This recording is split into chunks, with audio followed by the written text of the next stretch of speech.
Good day and welcome back to my channel. So we have the next installment on the Serenity build, and so the moment of truth has come. I finally got the miniatures that are in scale-ish, which tells me about the cockpit. It basically tells me whether my cockpit is sufficient or not. Now, I redid the math. I quadruple checked it, right? So the kit will be approximately 370 millimeters long, right? So overall length is 370 millimeters of the kit. The math or the design on the Serenity ship online is 82.1 meters, which boils out to 82,100 millimeters. So when you do the math and you divide 82.1 meters by 370 millimeters, you get 2/20th. So you get 220 and some odd change. So it works out to be about 1/220th. So this is essentially Z scale, right? So Z scale figures right here.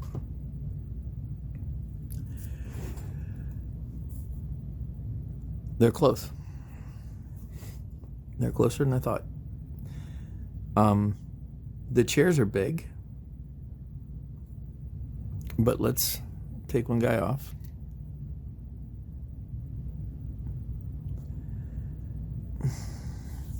It's just a little too big. And so the door's about right?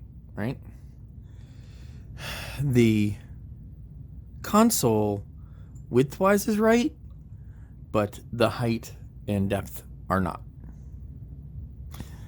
Boxes are big. Obviously the rails going down are big. So where I am is pretty much going to pull this out. So I'm going to put up here, there are some pictures of the cockpit itself, right? Which is what shows me just how big this is by comparison.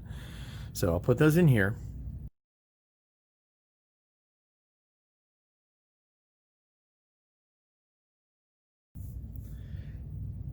Right, those are images of what the cockpit looked like from the sets. So if I put, I think that's the one I was thinking of. So I put the one guy in here, right? I put Mal standing there. It just is off. It's too far off. And, clearly we have the seated figure. So next step is to do the thing I didn't want to do, and that is to rip all this out. So that was a good test run. Yeah, so that's where we are for that. So the miniatures have come in. We're going to redo the cockpit. And some other work's been done. So I also did drill out that window. I will drill out this window. I am contemplating whether I want to just drill out the hole there or if I want to drill out the entire window and just replace it with this. I'm thinking I'll just drill out, I might be able to just drill that out and put in the clear, crystal clear to cover it. I'm still on the fence about that. We'll figure that part out when I get there. I also need to open this up. Opening this up is going to be a little more challenging. It's not going to be much different than that. It's just that this is much deeper. So I need to go in, open it up, and then actually go inside and do all that, which will be a little bit challenging with, Kaylee's space monkeys having gotten hold of the interior, but I have to do it anyway because I need to rewire everything else. So, well, not rewire everything else, but I need to wire the rest of the model. So that needs to be done. So that is one part of where we are. So we've got the cockpit to be done, and then the wiring of that. So I can spend some time working on the cockpit. That's something I can do offline. Now, the next step is the engines. I did pull a cast of the engines in clear-ish, and this is 2 layers of pour for a reason. Something went sideways. Now you can see in the cast, we're really thin. We've got a bubble here, and it's a bubble in the cast. Now I paint it, right? You're not going to see either one of those. But if I take the lighting, I don't have the lighting on this. This is the one I did. So this cast wasn't as nice. So I didn't mind drilling and doing some things to it. But I also use this for another step here, and I'll show you in a moment. So if I take this and I put this guy in here, and then I hook her up to the light, the power, that's what my engine ends up looking like, right? So what I would do is I would sort of brush this with a glaze to give it the blue look when it's off. So I get all that nice detail, and then when it comes on, that's how it lights up. The other option is I take the pieces that are good, I shove these bad boys up in there, and then if I light these guys up,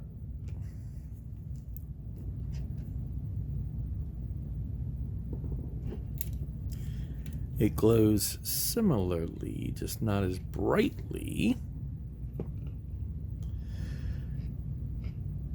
And it lights up the interior from that thruster part.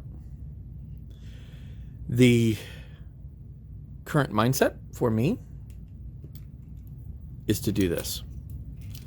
For the simple reason, this part is okay, but you can see all the bubbles I've gotten here. So this part actually needs to be, this part came close, but would need to be redone. This part, I've got a bubble there, but overall it's okay. I'd have to build this up. And I don't really like the way this glows inside here. The glow inside the center part of the clear one is a little too much, maybe. It's I don't know. It seems to be too focused at that point. You can, to my opinion, in my eyes, you can kind of see the light. Whereas if I compare it to this guy here, I can go ahead and shove that guy up in.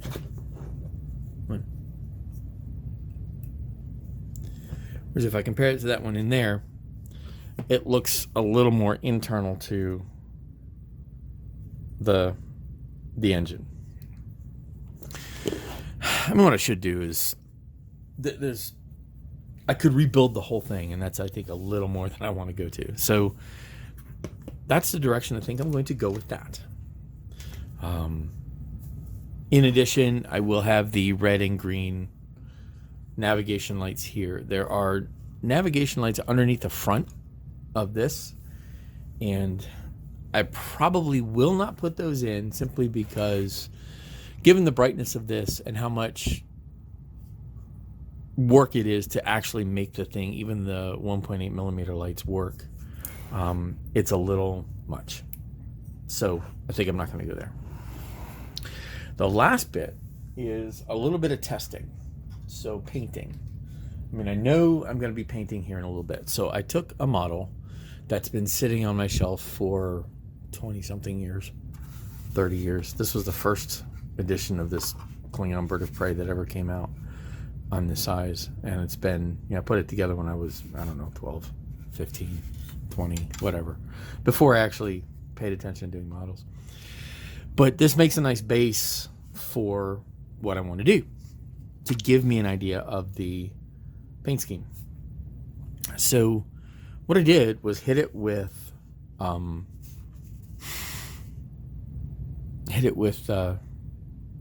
gun metal, right? So literally Citadel spray, bulk gun metal, or any metallic silver spray.